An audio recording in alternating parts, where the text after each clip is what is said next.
Here in this video we will solve question number 52. A and B were partner in a firm sharing profits and losses in a firm. Their capitals were rupees 1 lakh B, 2 lakh C, 3 lakh respectively. On 1st April 2017, according to the partnership deed, they are entitled to interest on capital at the rate of 5% per annum. In addition, A was also entitled to draw a salary of 5,000 per month. C was entitled to a commission of 5% on profit after charging interest on capital but before charging salary. यानी इसका commission निकालने के लिए आपको interest on capital net profit में से minus करना है पर सैलरी नहीं. तो जो फॉर्मूला लगाना है वो R/100 लगाना है. जब बिफोर और आफ्टर वर्ड का इस्तेमाल कमीशन में ना करा गया हो तो आपने क्या मानना है, it is before charging such commission.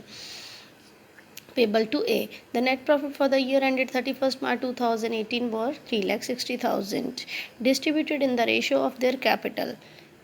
किस रेशो में बांट दिया इस प्रॉफिट को, 3,60,000 को ratio of their capital without providing for any of the above adjustment. ये ऊपर जो इंटरेस्ट ऑन कैपिटल, सैलरी और कमीशन है, इसकी एडजस्टमेंट आप ली ही नहीं गई. The profit were to be shared in the ratio of 2:3:5. Profit किस रेशो में बांटना चाहिए था, 2:3:5. ये रेशो गलत थी. तो ये प्रॉफिट एक तो एप्रोप्रिएशन को लिया नहीं, रिकॉर्ड करना भूल गए, गलत रेशो में बांटा, सही रेशो ये थी. पास necessary adjustment entry showing your working clearly. Now here is the working. पहले वर्किंग में मैंने तीनों पार्टनर का इंटरेस्ट ऑन कैपिटल निकाला है. This is A, this is B, this is C. A is salary 5,000 per month given है, 12 से multiply करा, साल की निकल आई. बीज कमीशन जो कि स्पेशल पॉइंट है, वो क्या बोला उसने, प्रॉफिट में से इंटरेस्ट ऑन कैपिटल को माइनस करना है बट बिफोर सैलरी को माइनस नहीं करना है. इसलिए प्रॉफिट ड्यूरिंग द ईयर 3,60,000 था, उसमें से मैंने इंटरेस्ट ऑन कैपिटल जो कि इन तीनों का सम टोटल है उसको माइनस कर दिया. सैलरी को नहीं लेना है, ये क्वेश्चन की कंडीशन है.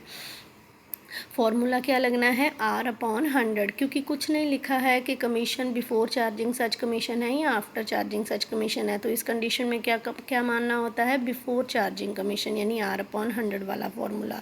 तो इसको हमने मल्टीप्लाई करा तो 16,500 बी का कमीशन आया.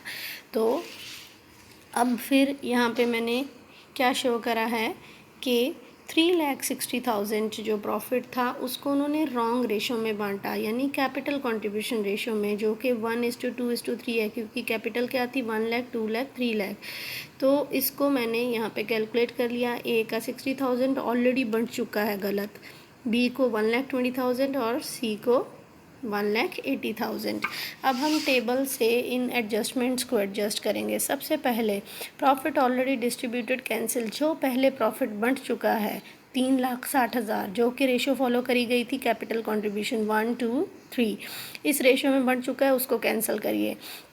तो P&L एप्रोप्रिएशन अकाउंट में ये इस साइड पे आता है, नेट विजिबल प्रॉफिट इस साइड पे बैलेंसिंग फिगर आती है. ये ऑलरेडी बंट चुका है नेट विजिबल प्रॉफिट मानते हुए, इसको कैंसिल करा तो मैंने उल्टी साइड पे लिखा.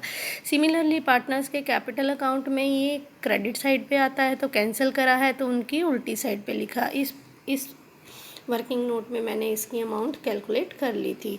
फिर इंटरेस्ट ऑन कैपिटल रिकॉर्ड नहीं करा, तो पार्टनर की क्रेडिट साइड पे आता है वो इंटरेस्ट ऑन कैपिटल जो हमने यहाँ कैलकुलेट करा है, और P&L एप्रोप्रिएशन की किस साइड पे आता है, डेबिट साइड पे.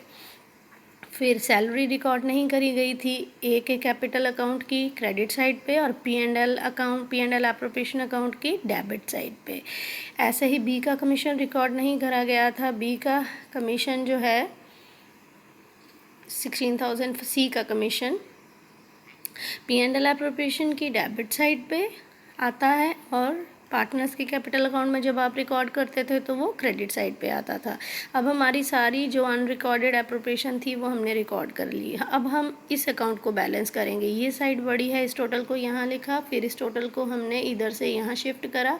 ये तीनों आइटम्स को इस 3,60,000 से हमने माइनस कर दिया, तो बैलेंसिंग फिगर क्या आ गई, 2,53,000 500।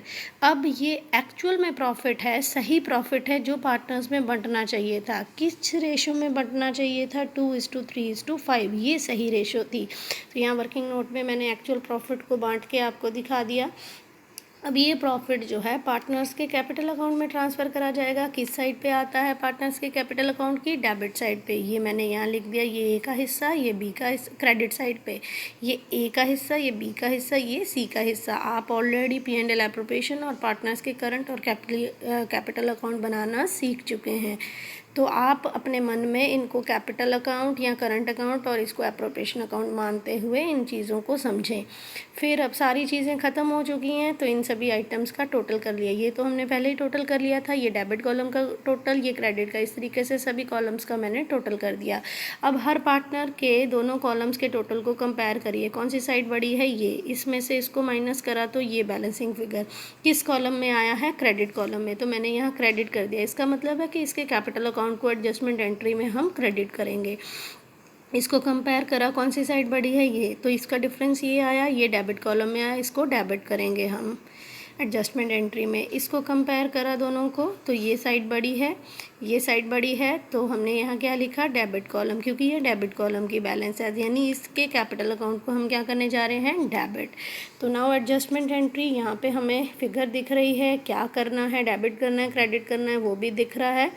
तो बी और सी के कैपिटल अकाउंट को हमें डेबिट करना है विद द रिस्पेक्टेड अमाउंट, ये हमने अमाउंट निकाली है। और सी ए के कैपिटल अकाउंट को हमने क्रेडिट करना है। देखिए हमने क्रेडिट कर दिया। पास्ट एडजस्टमेंट आर मेड या सेटल्ड।